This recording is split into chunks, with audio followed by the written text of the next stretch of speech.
What is up, everybody? Welcome back to another NBA Rundown brought to you courtesy of Run Pure Sports and Run Pure Bets. Today, I'm here with AP. And AP, these conference finals are up and running. The Clippers were able to come back last night and get a win in Game 3. Pretty much, I considered it to be a must win. I felt like if they lost there, the series was over, as no team has ever come back from a 3-0 deficit. But the Clippers looked pretty good. They got things done at home. What were your takeaways from that game last night? I mean, that's what the Clippers have been doing. We talked about it on the premium show. It was me, Big T, JSU last night. JSU was on Clippers, the Clippers side. I like that bet. It's just what they've been doing. They've been going down first two games, and they've been coming back at home strong. And man, they looked very good in the second half. I think they're going to carry that momentum into tomorrow's game. And I like them tomorrow getting half a point. Do we know when Kawhi Leonard is going to be back? I'm not expecting him back at all, personally. The Like reports from for the Woj was rest of the saying, season or the series? I mean, I've heard from Woj, don't expect him back. The last one that Really? Wojnarowski put, What he's not likely to come back. what what happened? It's a I mean, sprained ACL, so it's not okay, torn, it's sprained. But gotcha. normally that's a 2 week injury. So that would be right around the end of the series. I guess, if they make the finals, he could be eligible to come back. But I'm not expecting him in this series, which is rough. So last night we were on Keg Live, as part of Run Pure Bets. We do the live betting Yep. show. We were sweating out the Red Sox, the A's, and of course this Clippers game. And I brought this up to JSU, and he didn't think it had merit, but I'd love to hear your thoughts on it. Devin Booker with the three breaks in the nose and the mask was less effective. Do you think he gets it back, or do you think that's something that could really diminish his production from here on forth? I mean, I'm never good with that type of stuff. I It's mean, tough, huh? yeah, it is. Like, I don't know. I mean, little things like that can definitely mess with your mind. But I think, I mean, is he required to wear it if he wants to play? Is it that type of thing? Because I would I think don't if it's think so. I think it's just protecting the break so it doesn't get worse. okay, yeah. I mean, I, I don't know. Probably just an off night shooting. Hmm. Um, I I don't know. That's a good question. I don't usually factor stuff like that into my analysis, though. Yeah, I mean, I really thought it was tough. It just seemed to me that it's like I at 2-0, I'd said, okay, I think the Clippers, like I had them last night, gave it out on the rundown yesterday that I like the Clippers here. Title and I disagreed on that one, and I did expect them to win, but I didn't really expect them to win the series. But if he's not 100%, the Clippers have the shot that kind of mitigates the loss of Leonard. And our guy Tyler S in the chat's talking about Book was less effective because CP3 came back and dominated the ball, took it out of his hands. He was cooking as the primary ball handler. I, I I understand what you're saying, but I also think it just had something to do with him not shooting well. CP3 is really good at feeding the hot hand, and when he noticed the hand wasn't hot, he went the 1-5 pick and roll, which seemed to be their most effective play to run. Just because Aiton, is so tough to match up with for that Clippers team. But we ran down Zubac yesterday on the rundown. We were surprised that he wasn't getting minutes, and he showed up and showed out yesterday. And I think having him in the captain slot was probably the best way to make a showdown lineup yesterday, huh? Yeah, we talked about that on the premium show. It felt good. It'd been a rough stretch for me personally on these showdown slates. They're tough. I always try to find ways off of the chalk, and it's not easy to do at times. And we know semi chalk hit, but the optimal was going was going Zubac at captain. I had said I was locking in double centers into all my lineups, assuming Zubac got the start, which he did, and he did what he needed him to do. He was, he had a couple blocks, a steal, nice little double in there, and this Ty Lue's done a fantastic job at figuring out these rotations. I've been pretty impressed with him. I always thought he was a little overrated, but man, he's made some great adjustments, and I think he takes that and evens the series up in Game 4. Yeah, I mean, I think I would have never said this to you 2 to 3 years ago, right? But he's a huge upgrade over Doc Rivers. It's just huge. You can see the difference in the way the series is progressing and how this team looks different and more prepared and has new wrinkles in each game rather than watching. Even we saw it in that Philadelphia series. It's the same strategy for all 7 games. It's out execute your opponents, right? Which is great. But hey, it would be also nice to see some strategy and putting your players in a better position and also keeping your opponents off balance. So give credit to Ty Lue. Now, if we look ahead to Game 4, I see that right now it's all, pretty much a pick 'em. Phoenix is -1. And the total is 218.5, which dropped rightfully so. I mean, those numbers have gone over or under by 20 points in each game so far. So you like the Clippers to continue their home dominance, huh? Yeah, I mean, Paul George, like, he was great defensively. He was Hmm. great on the boards. But like, I don't. He didn't shoot the ball that well. He was 9 for 26 from the field. So I think he has room. Like, I've been really impressed with him, and we've been saying that week in and week out when we get on the shows. Him during the playoffs, he's a different person compared to what we saw in the bubble. So yeah, I think Paul George and Reggie Jackson, he's right up there too. I've been impressed with them. I think these guys get it done and take it, even up the series. And I think we get a fun battle between the Suns and the Clippers. And I mean, it's impressive what they're doing without Kawhi Leonard. But hats off to the coach. They've made some really nice adjustments here, and they're doing it with Paul George and I don't know a bunch of scrubs that are playing well above expectations. So I'm going to ride that. I'm going to ride, what they've been doing at home. I do think the Suns get them though in the series Hmm. without Kawhi Leonard. Like I think it's. I mean, maybe what happens is they even it up. They go back to Phoenix. Phoenix steals a win. They come and like I could see it getting to Game 6 and the Hmm. Suns winning. I don't know if we're going to go to Game 7, but I do think that the Clippers even it up here for sure.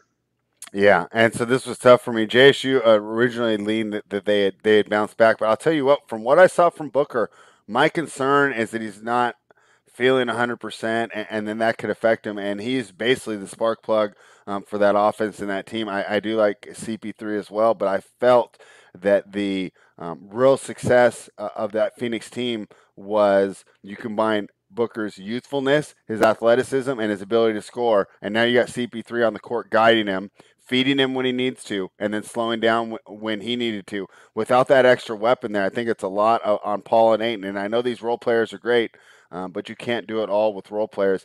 You mentioned Reggie Jackson and Patrick Beverly. I think deserves a mention too.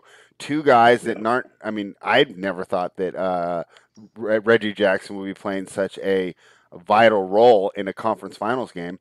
But you know what he brings to that team? He brings confidence, and it's almost like an irrational confidence and energy that Paul George and when Leonard was on the floor, these guys don't provide because they're pretty chill guys, right? I like that they're bringing some Yep. excitement and some intensity, especially on the defensive end. So, we've been through this story here before in the previous 2 series. It's really tough to count this Phoenix team out. So, I kind of I've been flip flopping here, so we will see where we end up I've by been flip tomorrow. flopping too. Yeah, I'm with you, spread. I feel like I've flip flopped more than I ever have before. I mean, going into like the next game we're going to break down, going into Game 1 of the Bucks, like I was so confident that the Bucks were just going to smash them until I watched the first quarter, and then yeah, I'm like, are you kidding me? Trey put up like what, like 20, 30 points or something, like right yeah. right out of the gate, and I was just like, gosh, he's just lighting them up.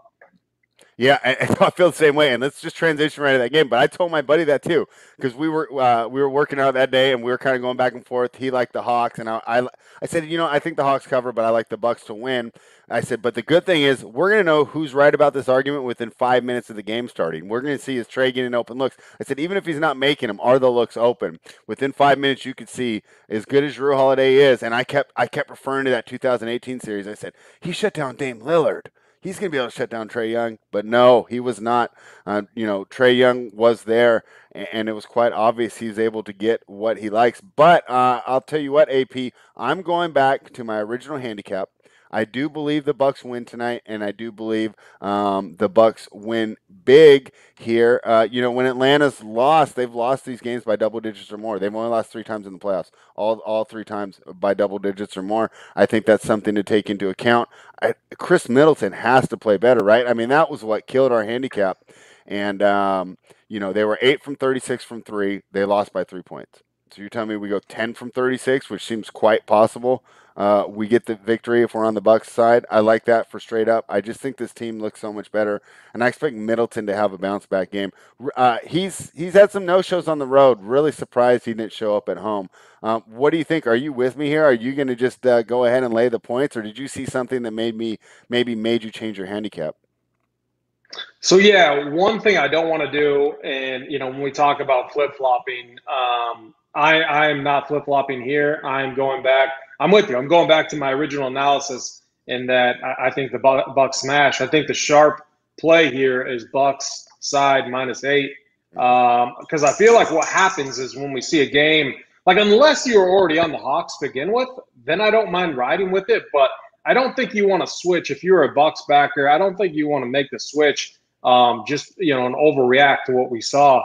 And I like your point about the Hawks when they lose, they're typically losing by double digits. So I do think these guys get it together. They even up the series, but Atlanta did what they wanted to do is steal a win, steal one win up in Milwaukee, take this thing even. Headed to Atlanta.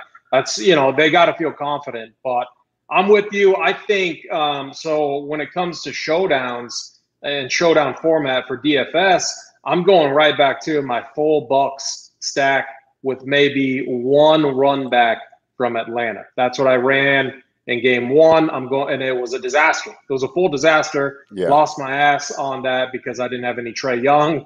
But I'm going right back to it because and it was a chalky build path. But I feel like what a lot of people are going to do is overreact, get Trae into their builds, which doesn't allow you to get all of these Bucks players in there. And hopefully we get lower ownership with that path, but that's the route I'm going down. I think the Bucks get a very nice, very big win here. I'm curious though, if Trae comes out and just lights it up again, that's going to be the difference maker. But is he going to go 13 for 21 or what was he? 13 for 21. Or no, 17 for 34 from the field. I mean, his numbers were absolutely ridiculous. So I don't know. I'm willing to bet against another all-star performance like that. But if he beats me, he beats me. It's Trae Young. He's been an absolute stud. Yeah, so let's talk about a couple of these. West Coast has a good question in these builds. Is Lopez a complete fade? And I'd love to know that because in this kind of preliminary one that I built before we went on, I threw Lopez in there, but I didn't necessarily feel confident about it. At 6,200, do you think Brook Lopez is worth it tonight, or is there a chance that he only gets 18 minutes and snowflakes on me? Well, I mean, I think they're quicker and, able to guard the perimeter better when Lopez is out of the lineup because they can move Giannis to the 5 and get more of a small ball type of rotation in there. And I believe we saw that in the second half. Let me pull up there. Yeah, so Lopez started the second half, played the first quarter or third quarter, but, didn't return to the game at all into the fourth quarter. So in my opinion, that's kind of telling. My original lean with him is probably a fade tonight. But I just took him out. I just switched it. Yeah. But so how could Brook Lopez, get there? If he comes out and hits like his first threes or something like that, he's going to get more minutes. And so it all comes down to if they're trying to get him open looks. But ultimately, I think getting him in there at I don't have his price pulled up, but I imagine he's not cheap. He's 6,200. So. 62. Yeah, and as let me go back to it. Capella, his counterpart, I think is 78, and it's a lot safer. Wouldn't you agree? Yeah, I would. Capella's going to get the minutes, obviously. But no, I want Giannis, I want Middleton, I want Drew. I want those three guys in my lineup. I think all three smash. And I think what happens is we get. I think they My analysis for game one is they're going to throw the sink at Trae Young Mm-hmm. and force the ball out of his hands, which didn't happen. But I'm going to go right back to that, and I think it's going to be Kevin Herter or Bogdanovich, who's obviously been dealing with some right knee issues.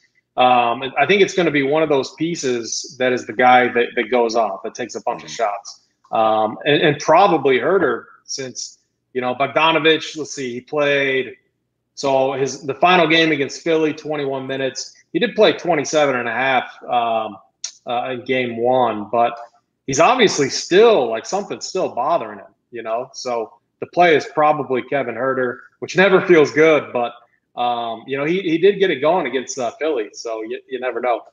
Yeah, I don't mind putting Herter in there. I went with a different one when I just remade this, and I threw Gallinari in there.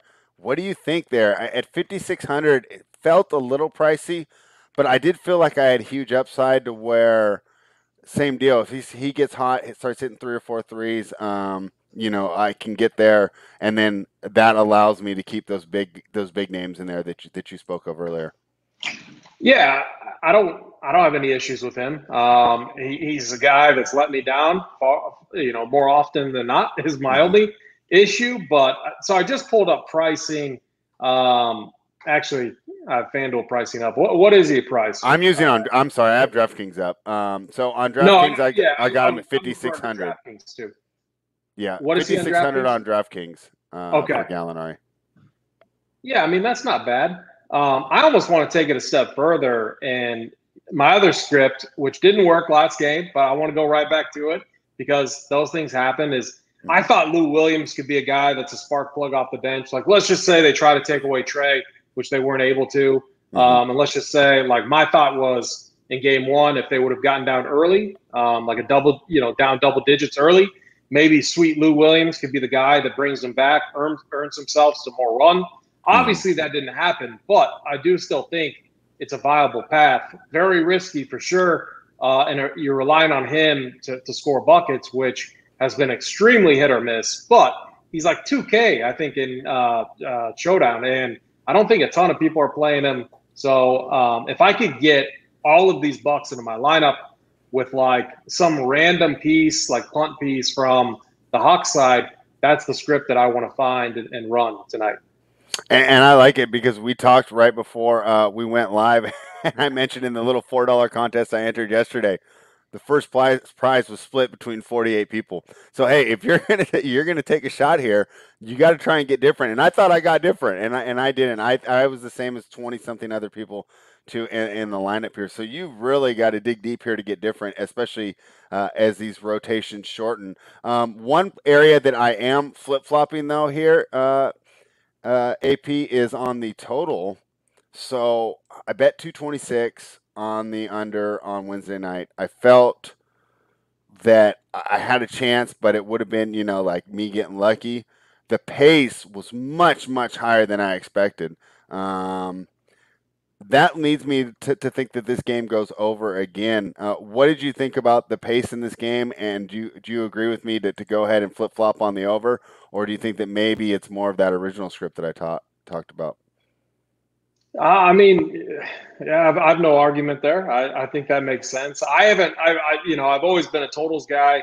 I've not had as good of a read in the playoffs. I mean, I think if Lou Williams, I think not Lou Williams, but I think what hurts you is if they do limit Trae Young somehow, like if they're Mm-hmm. able to limit him, and let's just say the Bucks do end up getting up big, I think how it falls under would be if the Hawks fail to hit, the number that you need them to hit, which is why I do like the side a little bit more. One other thing, spread that I'm looking at. So I got my DraftKings account up right now. So Drew Holiday, best matchup. I'm looking at him at the captain spot. And then I talked about the other two bigs from Milwaukee. That leaves you with 4.4K left. So if you throw a Lou Williams in there, who's 2.2K, it does open it up a little bit. Yeah. So that is, I'm not saying Lou Williams is the play, but I'm saying that is kind of the script that I want to run tonight. in showdown formats. I'm going to try to run it a bunch of different ways, but I'm going to stick to that script. And my thing is if the Hawks do it again, I'm just going to understand that I'm probably not going to be there. But if the Bucks do win, decent by a decent margin, I think a build path like this is going to have a ton of success. Because we are worried about the blowout, if you are trying to play the total, would you prefer a Milwaukee Bucks team total of over 116.5 rather than playing the full game, and that protects you from Atlanta getting blown out? I mean, good question, but again, I don't know, and I'd be curious to what you think. But I feel safer with the side. Oh yeah, Let me see real quick. the side's my look. I'm just trying to give everyone angles. I know, Yeah, a lot of people yeah. like to I parlay, think especially if for you're only betting $20 and you're just having fun, have a beer, watch the game with your boys. I mean, so here's the other concern is, I mean, it did hit and they did not make 3-pointers. I mean, your 3-point make rate is something I'm looking at quite often for over bets. If teams are hitting, Yeah, upper 38 to 40% plus, it's a juicy, it's very juicy for the over.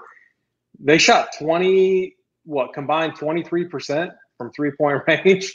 yeah. Um, And it still so went over. That's why it's I said I was like, okay, I got to flip flop because the pace said to me 242.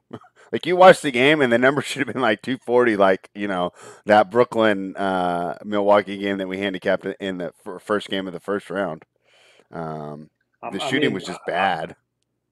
on Fridays I never have an issue with over bets, so Yeah, I might have to hop on that with you. yeah. 225 does look like a decent number. All right, and you have DraftKings up. Was there any props that's spotted your eye? The one thing that I think is tough with the prop market compared to the regular season is just like when we're doing the DFS lineups, we don't get the weird numbers that are created through injuries, right? Where we know like, hey, this guy's going to get way more usage.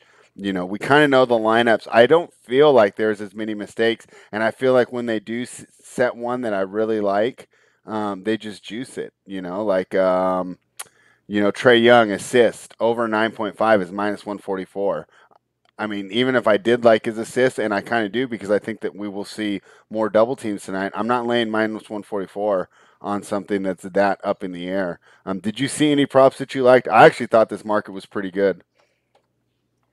I'm not looking at props too often, but if I was, I'd be looking at Drew Holiday ones, just because I think he's going to have a nice game, best matchup, and we saw the difference between this matchup versus that last matchup that they had. This one's just been much better for Drew Holiday.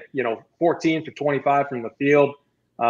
He was even taking a bunch of a bunch of threes. Man, Middleton 0 for 9 from 3-point range. That's pretty wild. I mean, that's what cost them the game. I mean, let's be honest, right? I mean, Yeah. they need a better performance from Chris Middleton. Giannis is, I mean, that's why it's like I think there's gonna be so many lineups with him as captain. You can almost just pencil him in for like 34, 12, and 8 every night.